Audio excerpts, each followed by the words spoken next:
నీకు నేను ఆల్రెడీ చెప్పినా నీ స్థాయి కేసీఆర్ గారి స్థాయి కాదు, కేటీఆర్ గారి స్థాయి కాదు, హరీష్ రావు గారి స్థాయి కాదు, ఆఖరికి నా స్థాయికి దిగిపోయినావు అని చెప్పినా. ఇవాళ నా స్థాయికి కూడా కాదు, చిల్లర వీధి రౌడీల స్థాయికి దిగిపోయినావు. నీ స్థాయి గాడికి అయిపోయింది మిస్టర్ రేవంత్ రెడ్డి గారు.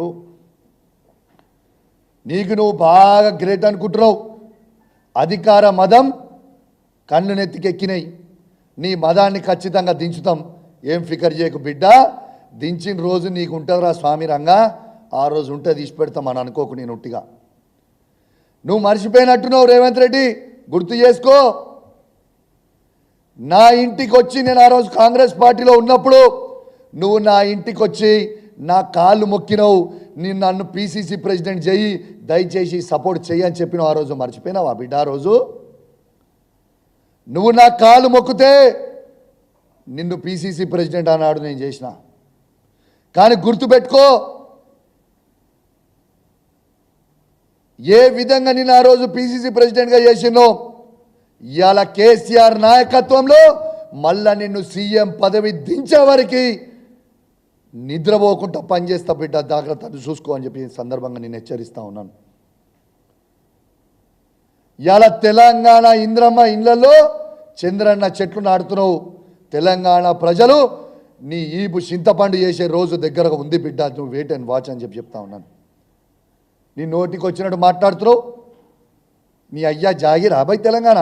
నువ్వు భయపట్టిస్తే భయపడికి మన చేతు భయపడితే భయపడికి ఉన్నా అనుకుంటున్నావు ఏంది? భయపడే ప్రసక్తే లేదు, గుర్తుపెట్టుకో. నీకు ఇంకోటి కూడా చెప్తున్నా, చాలామందితోని ఆయన చిల్లర గుండాగాలతోని నాకు ఫోన్ చేపిస్తూ ఉన్నాడు. నిన్ను ఖచ్చితంగా హత్య చేస్తాం, నిన్ను చేసి తీర్తాం అని ఫోన్ కాళ్ళు నాకు ఎవ్రీ డే వస్తూ ఉన్నాయి. నేను అడిషనల్ ఇంటెలిజెన్స్ శివధర్ రెడ్డి గారికి నేను ఆల్రెడీ పంపించిన ఫోన్ నంబర్లతో సహా. నేను ఈ వేదిక ద్వారా మొత్తం చెప్తున్నా, యావత్ తెలంగాణ ప్రజలందరికీ కూడా చెప్తున్నా, మీకోసం నేను చావడానికైనా సిద్ధంగా ఉన్నా. కానీ ఏనాడైనా నన్ను హత్య జరిగితే ఖచ్చితంగా దీనికి రేవంత్ రెడ్డి గారే బాధ్యత అని చెప్పి ఈ సందర్భంగా తెలియజేస్తా ఉన్నాను.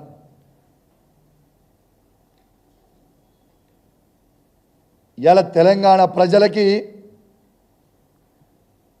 రక్షణ కల్పించాల్సిన ముఖ్యమంత్రి, హోమ్ మినిస్టర్ గారు తనే కాబట్టి అసలు ఏం చేస్తున్నారు?